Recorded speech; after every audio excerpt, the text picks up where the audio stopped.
The fact that we're here today didn't happen by accident. We got here because of the community-wide efforts that all of us as a city participated in, with our mask wearing, with our social distancing, with the incredible pain that we felt early in 2020 when most of us were home. After I declared a state of emergency last March, we immediately shifted our focus to the priorities to make sure that people were safe, that we were also focused on their mental health and well-being and economic recovery and the ability to take care of their families.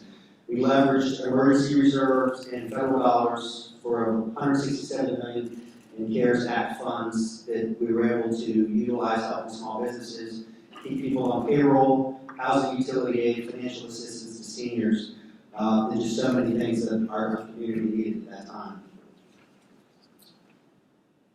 Families are still struggling. Last week, City Council approved $30 million in emergency rental assistance program to help Jacksonville families with rent and utilities. That's an important part. Again, it's important to remember there are a lot of people that are struggling right now just to make rent and pay their utility bills.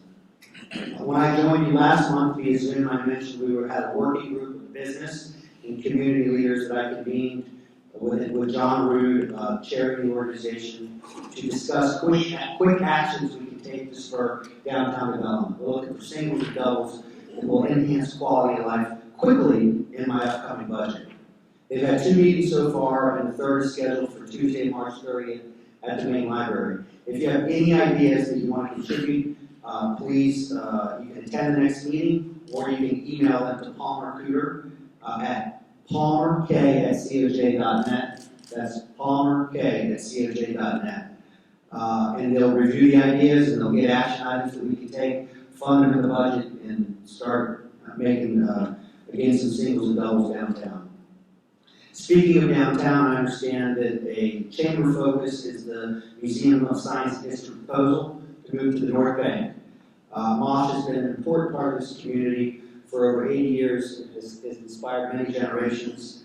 As I said when they announced their plans last year, I applaud their commitment for downtown. It's a bold and innovative vision that will contribute big time to our downtown. It will strengthen our reputation as a premier destination.